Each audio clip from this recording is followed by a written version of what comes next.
আসসালামু আলাইকুম বন্ধুরা, সবাই কেমন আছেন? আমার কিচেন থেকে আজকে আপনাদের সাথে আরও একটা রেসিপি শেয়ার করব। এই রেসিপিটি না দেখলে আপনি বিশ্বাসই করতে পারবেন না, মাত্র 3টি উপকরণ দিয়ে এত সুন্দর মিষ্টি তৈরি করা যায়।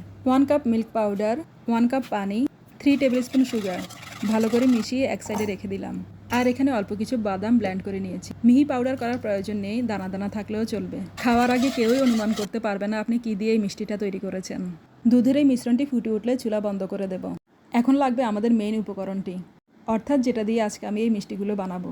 আর তা হলো সুজি, যেটা আমাদের সবার ঘরে থাকে আর খুব সহজলভ্য এবং কম দামি। সুজিগুলোকে একটু ভালো করে টেলে নেব। তারপরে এই টালা সুজিগুলোকে দুধের মিশ্রণে দিয়ে রান্না করে নেব। অর্থাৎ আমরা হালুয়া যেভাবে তৈরি করি সেভাবে শক্ত একটা পেস্ট তৈরি করে নেব। এই মিষ্টিটাতে আমি কোনো রকম ঘি বা তেল ইউজ করিনি। সুজির মিশ্রণটি তৈরি হয়ে গেলে এটাকে একেবারে রুম টেম্পারেচারে নিয়ে আসব। ঠান্ডা হয়ে গেলে এটা আরও শক্ত হয়ে যাবে। এখন এই মিশ্রণ থেকে অল্প পরিমাণে মিশ্রণ আলাদা করে এটাতে আমি অল্প একটু জর্দার রং মিশিয়ে দিলাম, জাস্ট সুন্দরের জন্য, ডেকোরেশনের জন্য। চাইলে কেউ স্কিপও করতে পারেন। হাতে একটু ঘি মেখে নিলাম। এখন এইভাবে একে একে সবগুলো লাড্ডু বানিয়ে নেব। তারপর এগুলোকে গুঁড়ো দুধ পাউডারে গড়িয়ে কাপ পেপারগুলোতে সাজিয়ে পরিবেশন করব।